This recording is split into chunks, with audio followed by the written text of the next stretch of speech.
going to turn the floor over to James now. He's the party leader and founder, and here he is. So I can't thank you all enough for coming.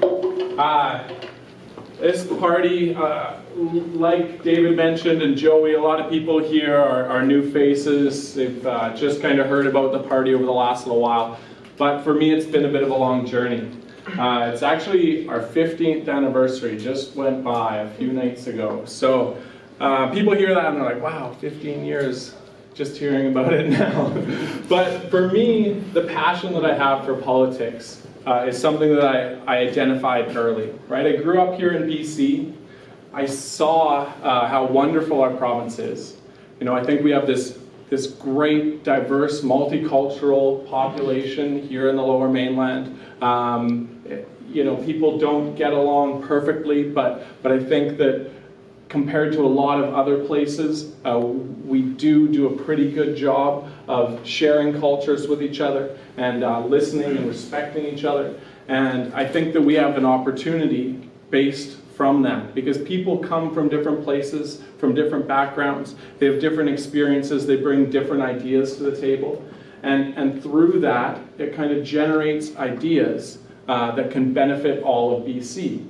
Not just that multicultural population we have, but we're blessed with, you know, beautiful mountains just to the north of us, huge province with abundant resources. We have the ocean right at our doorstep. You know, truly growing up in the Lower Mainland, I felt really blessed to have access to all those different natural amenities, as well as the diverse multicultural area within the city. And I just felt, from seeing what happened in provincial politics, that we weren't really taking advantage of any of that. And you know, a lot of you are probably here because you've seen what the BC Liberals have done over the last 16 years and you're frustrated with what they're doing. But you know, I've followed BC politics for a lot longer, and it's really been since the 80s that these two powers have had this duopoly of power in BC, and neither of them really seems to respect the average British Columbian. Thanks. You know, you see it now with this year. They said, I think it was about $12 million raised by the BC Liberals, $6 million or so raised by the NDP, a lot of that coming from corporate or union donations. Both parties are being investigated now by the RCMP for illegal donations over the years. Both have had to refund large numbers of donations. And clearly, when that's the system we have, where, you know, if you want your voice to be heard, you have to pay a bunch of money. Things aren't being done for the best interest of all of us. And from seeing that frustration, I thought, well, what do we do about this? How do we change this? How do we make this better? And I just had some ideas that came to me that I don't think, you know, I don't claim any rights to. They're ideas that are taking place all around the world in all different industries. Government seems to be the one that resists the most. But governments in other countries are embracing them. And there are these ideas of leveraging technology to bring complete transparency, leveraging crowdsource open information to do what is best for everyone, right? Whether that's everyone within the organization, if it's a business, everyone within you know, the NGO, if it's an NGO, or everyone within the province, if it's government, right? And we have the technology with the internet to put everything the government is doing online, all spending online, all contracts online, word for word, so you can see exactly what they've agreed to with whichever company is building the new bridge to replace the Massey Tunnel, or whatever union is getting the next contract, you know, the teachers union or the nurses union. The government is signing these contracts on your behalf, right? Everything they do is on your behalf. You deserve the right to see what they're signing and agreeing to, right? And if the people who think that you don't deserve the right to see that are benefiting from the system the way it is, right? Now, of course, there's going to be a bit of a shift and a change in order to bring in policies like this. And it's not going to be an easy transition. But ultimately, if we can push through that, we're going to see a better government for everyone. And through transparency, not everyone's going to be happy with everything the government does, right? Of course, there's going to be information out there, and people are going to point it out and say, why are we spending $200 million on this? We're not getting good value for it. Not everyone's going to agree on that. But if we can come from a position of complete transparency, if we can come from that position of openness, then we can have a more rational discussion about what we want the future of our province to look like. Right now we hear spin, right? We hear government spin from the one side. I think the last I heard, they're up to 300 communication people working for the government, right? Spinning the information they release. So you hear everything we're doing is great from the opposition. It's their job to be the official opposition. They oppose what the government's doing, no matter whether it's good or not, right? Whatever you're doing is horrible. We don't like it. And then you hear, vested interests. You hear this group on this side advocating for something. They say it's either bad or good what the government's doing. And you have to listen to all these vested interests and come up with your own decision, right? Some people might think that that's a good system. I think there's better systems. I think if we can get people as informed as possible, put everything out there so you can see for yourself what the government is doing. Have the government tell you, look, here's the positives and the negatives of what we're doing. Here's why we think the positives outweigh the negatives, and this is why we're doing it, right? Here's all the information around it, right? Then at least you can see for yourself whether you think that what the government is doing is in your interest or not. So that was kind of the formation idea behind the party, right? And this idea that business as usual isn't going to improve BC, right? And from looking at all those advantages we had, this idea that we have a responsibility to the world to showcase how great BC can be, how great of a democracy we can be. And how do you fix that? You fix that through that transparency, through that crowdsourcing of ideas from people, through evidence-based decision-making instead of kind of left-wing ideology or right-wing ideology.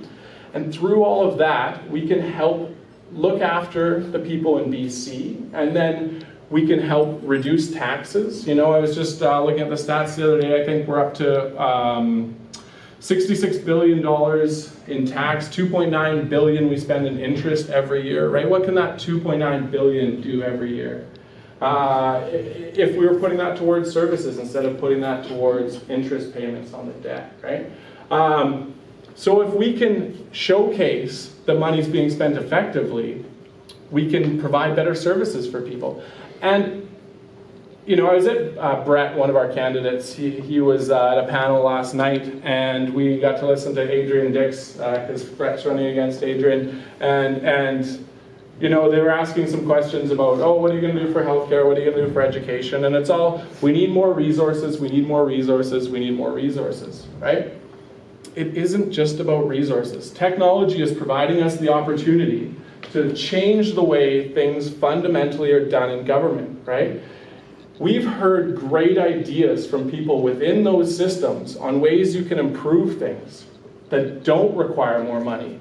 Open source textbooks in education, right? Instead of paying $60 per student per textbook for the rights to use that textbook, let's create an open source textbook. Let's work with other jurisdictions around the world to develop a math curriculum textbook that's open source, that anyone can cater to the new needs of their students, that we can even just leave open source. Because our goal is an educated population. It shouldn't matter if you're in grade 12 math taking that textbook, or you're just at home and you want to learn the math that they're teaching in grade 12, right? So if we can use technology and use ideas that come from the people within the system, working within the system to improve all of these systems, we can have a better government for all of us.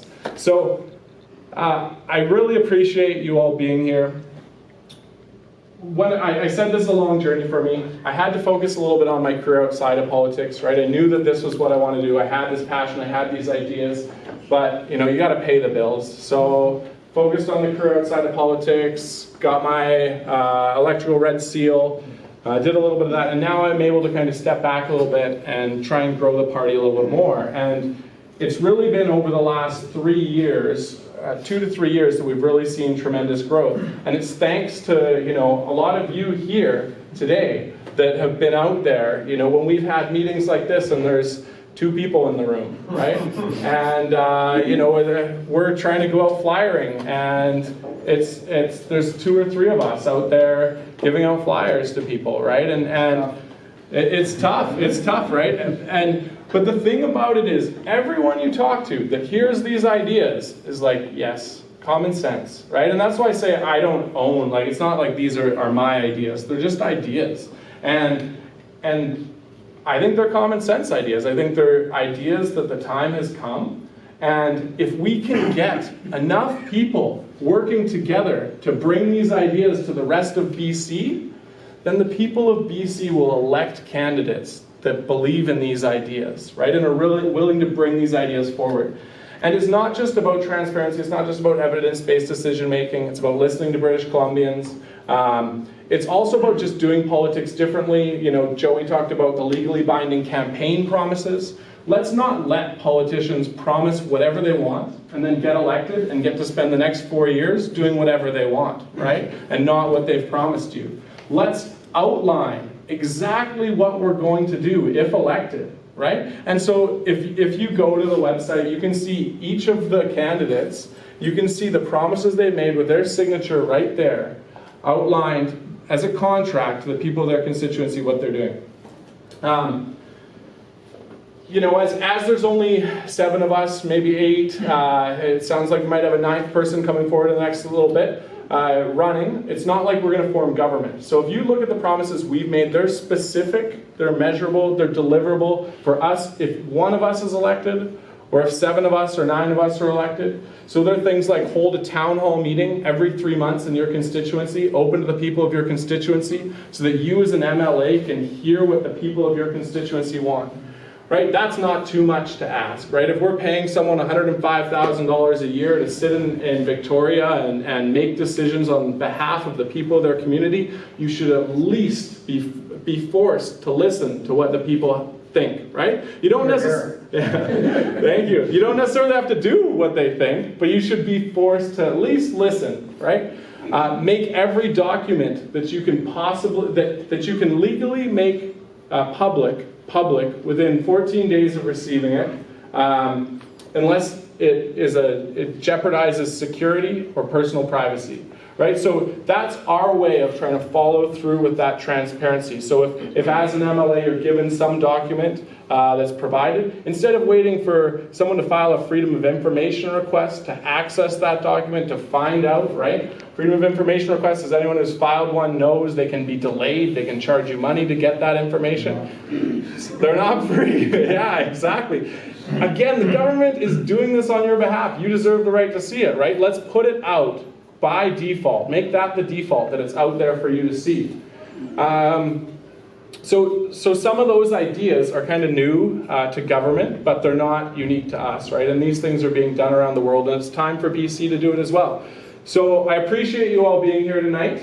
It's really great to see you all here. I'm happy, you know, we've made some real growth from 2 candidates in the last election to 7, maybe 9 in this election. Please take some time tonight, mingle, meet the candidates, talk to them, let them know what's important to you. We have the ideas box at the back there. We want your suggestions, drop them in there. We've got the thought bubble, your idea to fix BC politics. Please write your idea in there. Let's get some photos. We can share them on social media. If we want to spread the message about these ideas, about the candidates who represent transparency in government, it's got to be through cost-effective ways. And the best way to do that is social media, right? So things like this are going to help us get that message out there. I also encourage you, please, if you're interested in really taking the next step, sign up and help one of our teams to help the party grow and get the word out there. Some of them are really simple, right? We got the digital influencers. The idea of that is you're going to get an email every day or every 2 days from the party that'll just have links to every social media post that every major social media post we've made. So it'll just be really easy for you to just click on the link, like it, or share it, or comment on it, or forward it to your friends, or whatever, right? It's a low time commitment, and just the impact of that coming from you, someone who isn't directly part of the party, you know, it is tremendous. And that is how we can grow the party on a limited budget. We've also got the canvassing teams for people who are interested in helping us do some outreach, either knocking on doors or attending events. You know, we've got events like YOURBC.CA's coming up in Vancouver on the 17th, 15th, sorry, 22nd in Surrey for YOURBC.CA. You know, outreach events like that where we can get out in the community, hand out flyers, tell people about these ideas. Many of you came here, you know, you heard David's story. He came from meeting me at a rally, right? Joey, he came from meeting me at a rally, right? That's how you can connect with politically minded people who want to make change in BC. So if you're interested, please sign up for the Canvas team. Social media, online marketing, we could always use help in that area. So if you have any skills, even if you think you don't have skills, it's just like, what are your ideas for social media posts? What would you like to see as a social media post? What reacts to you? Maybe you can create some memes for us or some ideas, right? And help spread the word. And of course, fundraising. Fundraising is always a challenge. We don't accept union or corporate donations, right? We only take money from individuals. So if you're interested in helping us put together some fundraising events, we'd love to have you help with that. And really, if there's anything else you want to do, come and be a part of this, right? This is your party. We're doing this for all of you and for all British Columbians. And yeah, I really thank you all for being here and for being a part of it. Thanks.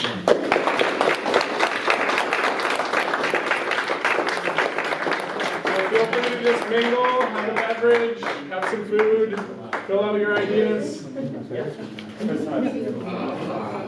I am, yeah.